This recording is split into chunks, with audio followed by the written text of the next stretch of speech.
கிரேக்க தத்துவ ஞானி சாக்ரட்டிஸ் அவரது அன்றாட மாலை உலா வேளையில் கடை தெரு பக்கமாக தவறாமல் போவார். நவநாகரீக பொருள்களை எல்லாம் பக்குவமாக பார்வையிடுவார். விலையெல்லாம் விடாமல் விசாரிப்பார். விசாரித்து விட்டு வீடு திரும்புவார். இப்படியே தவறாமல் வருவார். அனுதினமும் செய்வார்.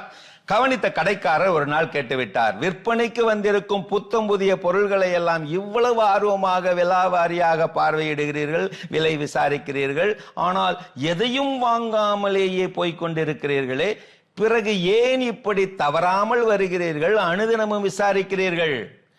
அதற்கு சொன்னதாம் அந்த கிரேக்க தத்துவ சாக்ரட்டிசியம், எதெல்லாம் இல்லாமல் என் வாழ்வை நான் நிறைவாக கோலாகலமாக வாழ்ந்து கொண்டிருக்கிறேன் என்று தெரிந்து கொள்ளத்தான்.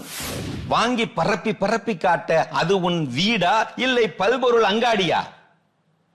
மனித தேவைகளின் உச்சக்கட்ட நிறைவு அவன் 6 அடி நிலத்தில் அடங்கி கிடக்கையிலே. அடுத்தவரை திருப்திப்படுத்துவதுதான் திருப்தி என்று வாழ்பவரால் ஒருபோதும் திருப்தி அடைய முடியாது. போதும் என்ற மனமே பொன் செய்யும் மருந்து.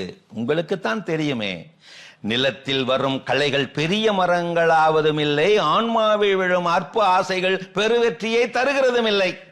வேண்டும் என்ற மனம் விரிந்து கொண்டே போகிறது, போதும் என்ற மனம் பிணமானாலும் விடுகிறதில்லை.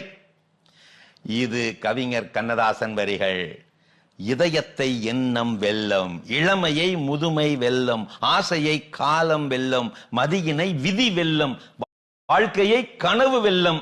வதைபட்ட நிலையில் மிகவும் திருப்தியாய் மனிதனை மரணமே வெல்லும். மறவாதே மனமே. அருமையான கதைகள் 1000 பகுதி பார்த்துட்டோம்.